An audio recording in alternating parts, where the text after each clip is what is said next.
Hardware reviews like this are so much fun to work out. It's like a puzzle, right? You're approaching a problem and you have to figure it all out and then tell people what's the most important thing that they need to know.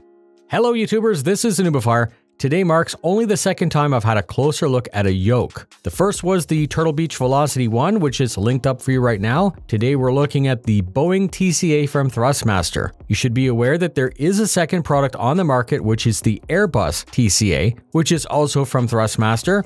Just to prevent some confusion, TCA Boeing is a faithful scale recreation of a Boeing yoke right down to the range of motion, which is quite unique. TCA stands for Thrustmaster Civil Aviation, which is a product subset offered by Thrustmaster. Thrustmaster is a household name to anyone who's played any flight sim in the past 25 years. Anyone who's ever searched for a joystick has no doubt heard of them. The Warthog made its name as a legacy legend during a time where everything else was just a toy. The Thrustmaster Warthog was my first expensive joystick. Norm Winningstad, an Air Force veteran, founded Thrustmaster in 1990. In 1999, his company that was focused on replica flight controls for government and corporate simulation was bought. This resulted in a change of focus more towards mainstream. The Cougar F-16 HOTAS and later the A-10 Warthog HOTAS are a direct result of this new way of thinking. They were like nothing on the market at the time, with a measurable magnetic field sensor instead of a mechanical potentiometer. Their story continues all the way to today, and I would like to highlight that at the end of 2022, I actually had an opportunity to meet the team at Thrustmaster who are directly responsible for the more modern flight controllers.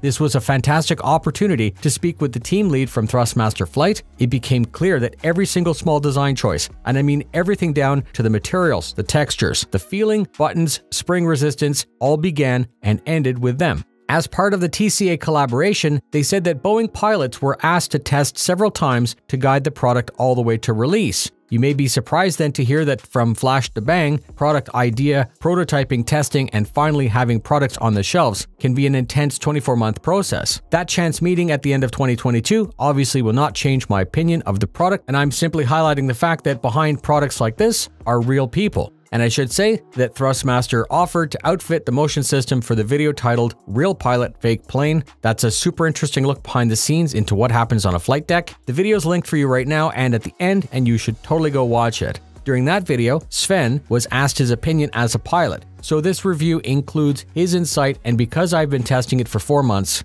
consider this also as a long-term test. We begin. The TCA product sits in that sweet spot between super boutique and higher end. This kit is around the $500 mark and somewhat shares the controller segment with Logitech, Turtle Beach, and Honeycomb. I'm going to say right away that the quality and value with TCA compared to those others is very good. Everyone has their personal favorites, and I truly value your testimonials in the comments. I've noted in a previous video that there's been a real resurgence in interest in simulation with the release of Microsoft Flight Sim and the human malware situation of 2019, which locked us down in our homes. We needed things to occupy our newfound spare time, and along with joysticks, we also obviously needed to cater to other types of flight. The TCA Boeing recreates the pendular motion found on the Boeing flight deck. Pendular is a theme here on the TCA Boeing, but also on the Thrustmaster TPR. TPR is short for Thrustmaster Pendular Rudder, and yes, these are going to get their own review in the very near term. They are physically large and quite expensive, but none of that becomes an issue if they're great, and many see them as some of the best on the market. I was curious to see what all the fuss was about, so I'm happy to be able to test them. TCA Boeing also includes a Boeing Throttle quadrant. This is sold alone as the TCA Quadrant Boeing Edition or bundled as part of the TCA Yoke Pack Boeing Edition. And for the rest of the review, I'm going to shorten the names for these products simply to TCA Yoke and TCA Quadrant. But remember that there's a second TCA series for Airbus. I would like to start with the Throttle quadrant. The single TCA quadrant has a total of 3 levers, so you can have 2 engines and either a speed brake lever or a flaps lever, which are included. You can join 2 of them mechanically and electronically very easily, and again, everything you need to do that is included. When you do this, you have the parts needed to control 4 engines, but you can also have both speed brake and flaps. When Sven was visiting for Real Pilot Fake Plane, he noted that just by rearranging these, you could also configure for a tri-jet. There's a switch on the front of the quadrant to deconflict using 2, and you do this by making sure that one is set to 1.2 and the other is set to 3.4. USB connection is done through a Type-C port. You can use these products on PC and Xbox, and of course being Thrustmaster, everything is officially licensed through a partnership with Boeing. With this partnership, the shape, the palette, and functions are as faithful as possible, providing you as close to the real thing as possible. At the rear of this base, there's an RJ connection for the TPR, there's a USB Type-A port for expansion. The detail in the shape and look are important as they're faithful to the Boeing brand. The autopilot controls are a direct copy with a speed, heading, and altitude selector, a finely stepped dial, and push to select. The main selector here requires deliberate force to twist with clear feedback that you've reached the next setting. My dial has relaxed a little bit through 4 months of use.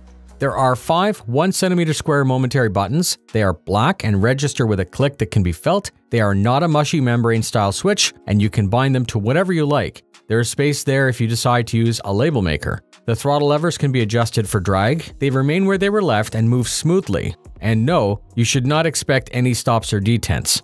0 to 100 without any haptic indication. The throttle handles are electronically connected, and you can simply pull them off and place them wherever you like.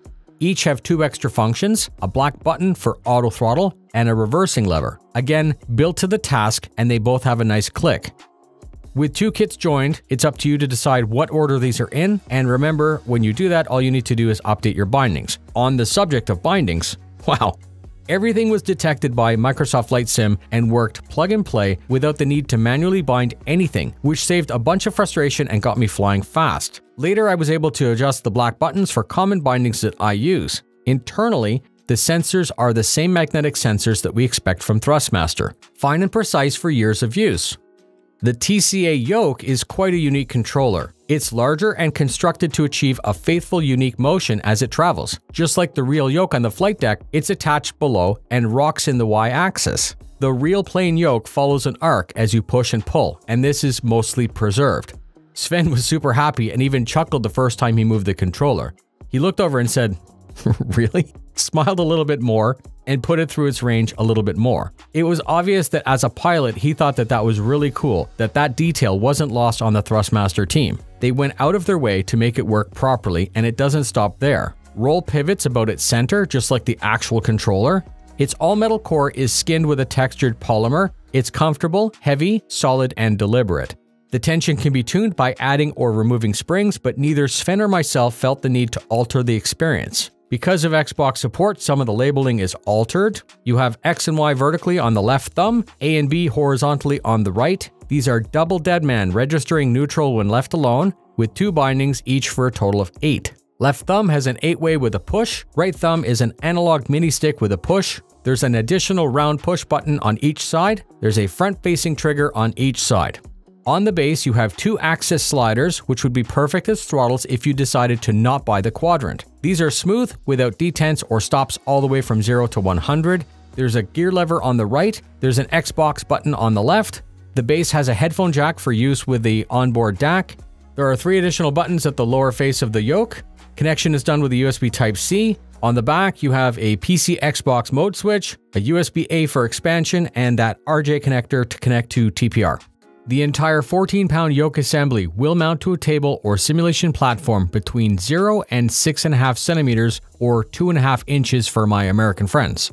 Sven relied constantly on his flight computer software that was on his iPad, and they even included a place to rest a phone or tablet. When used as a set, TCA Boeing puts the correct controls where they need to be, with just enough liberties added to improve your experience. There's no doubt that it's a Boeing replica, and Sven and I both agree that the dollar to value proposition is there. He said that he would have loved having something like TCA Boeing when he was training, and no, he said he wouldn't be personally getting one for himself, which makes sense because he flies the real plane several times a week.